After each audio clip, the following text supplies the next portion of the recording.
Bonjour à tous.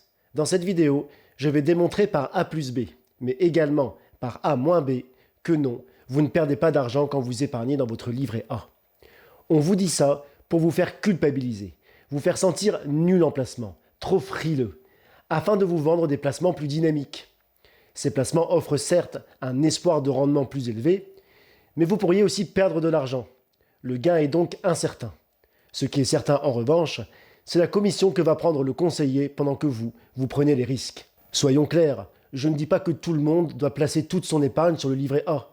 Si vous avez un profil dynamique, voire équilibré, il est normal que vous vous intéressiez à des placements plus risqués que le livret A, parce que vous acceptez la possibilité que vous allez peut-être perdre de l'argent sur ces placements afin de viser des rendements plus élevés.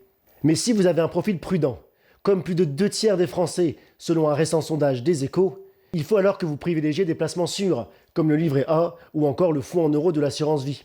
Des placements sur lesquels vous êtes sûr de gagner de l'argent, comme je vais le démontrer maintenant. Commençons par rappeler quelques bases sur le livret A. Il s'agit d'un compte bancaire, rémunéré, sur lequel vous pouvez déposer l'argent que vous ne dépensez pas. Les versements sont totalement libres, jusqu'au plafond de 22 950 €, et vous pouvez également faire des retraits quand vous voulez. Son principal avantage est qu'il est très sûr.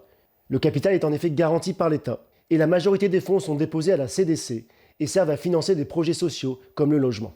Aussi, le livret A est l'un des rares placements sur lesquels vous savez exactement ce que vous gagnez. La plupart des autres placements offrent des espoirs de rendement. Sur le livret A, le taux est défini par l'État, qui peut le mettre à jour 2 fois par an. En début d'année, il était à 2,4% annuel et il a été abaissé à 1,7% en août 2025. Sur l'ensemble de l'année, cela donne un rendement de 2,1% net d'impôts, car rappelons-le, les intérêts du livret A sont totalement exonérés d'impôts sur le revenu et de prélèvements sociaux. Donc, si vous avez placé en début d'année 1 000 € sur le livret A, vous allez gagner en 2025 21 € d'intérêt net. A plus B égale 1021 €. Vous avez gagné de l'argent sur votre livret A. Alors pourquoi dit-on qu'on perd de l'argent sur le livret A? À cause de l'inflation.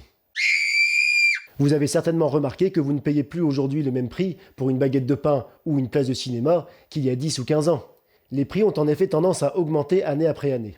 L'inflation représente la hausse moyenne des prix. Elle est calculée chaque année par l'INSEE.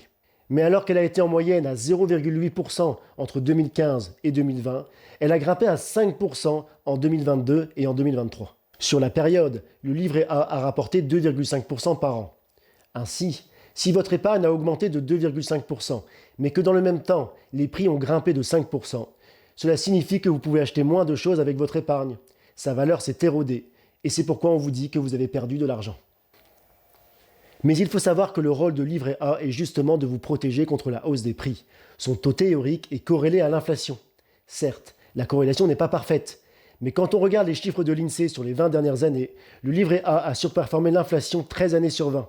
Sur 30 ans, c'est 23 années sur la période, l'inflation a été de 64% et l'épargne placée sur le livret A a rapporté 98%.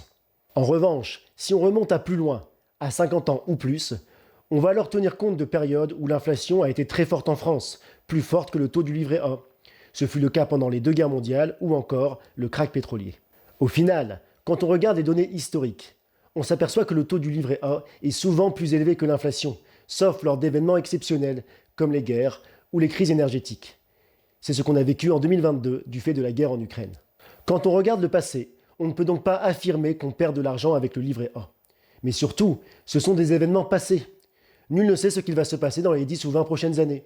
En revanche, ce que l'on sait, c'est qu'actuellement le livret A rapporte 1,7% et que l'inflation en 2025 est attendue autour de 1% et sans doute un peu moins en 2026. Donc, on peut affirmer sans aucun doute, par A moins B, que vous gagnez de l'argent actuellement sur le livret A. Ainsi, les personnes qui vous disaient en 2023 qu'il ne fallait surtout pas épargner dans le livret A parce qu'il rapportait moins que l'inflation, devraient au contraire aujourd'hui vous dire qu'il est rentable d'y investir, ou au moins attendre la prochaine fois où l'inflation dépasse le taux du livret A pour vous alerter. Mais ce n'est pas ma position. Je pense que le choix d'investir ou non dans le livret A ne dépend pas du tout de l'inflation, mais uniquement de votre profil. Le livret A est un placement extrêmement sûr et totalement liquide. Il est donc normal que son rendement ne soit pas très élevé. Si vous acceptez une part de risque pour obtenir de meilleurs rendements, il est logique de vous tourner vers des placements plus risqués, quel que soit le niveau de l'inflation, et donc même en ce moment, alors que l'inflation est faible. Au final, c'est toujours votre profil qui doit déterminer si vous devez investir ou non. On ne devient pas un investisseur dynamique parce que l'inflation augmente. Et on n'est pas nul en économie parce qu'on est un investisseur prudent et qu'on épargne dans le livret A.